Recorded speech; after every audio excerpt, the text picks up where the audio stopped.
போது சம்பளம் இவ்வளோ, அந்த பிள்ளைகளை என்ன ட்ரைனிங் பண்ணி என்ன சொல்லி கொடுக்குற, உனக்கு இவ்வளவு சம்பளம் கொடுக்குது. இது ஒரு டீச்சர், ஒரு ஸ்கூல்னு எடுத்துக்கிட்டேன்னா ஒரு 20-30 டீச்சர் பள்ளியில சரியான முறையில பாடம் நடத்துறாங்களான்னு செக் பண்ண வேண்டியது. ஆமா, செக் பண்ணிட்டு இவங்களை தார்கம்ப வச்சுக்கிட்டு, ஆமாமா தார்கம்ப வச்சுக்கிட்டு பின்னாடியே திரிவாங்க. கல்வித்துறை அமைச்சர் என்ன பண்ணுவாரு, டிடி கிட்ட ஒரு சாம்பார் வாளிய கொண்டு சொல்லுவாரு.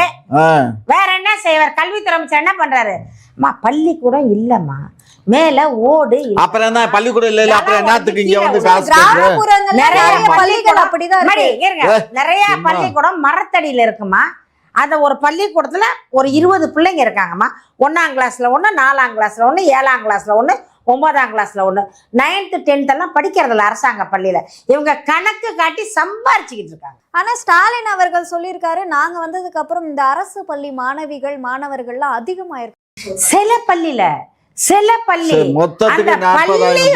அது வந்து உங்களோட பொறுப்பு கிடையாது. அந்த பள்ளியை நடத்துற தாளாளர், அந்த பள்ளியை நடத்துற எச்எம், அந்த பள்ளியில இருக்க ஆசிரியர்கள், அவர்கள் அந்த பள்ளியை நல்ல முறை. எங்க அம்பத்தூர்ல ஒரு பள்ளி இருக்கு.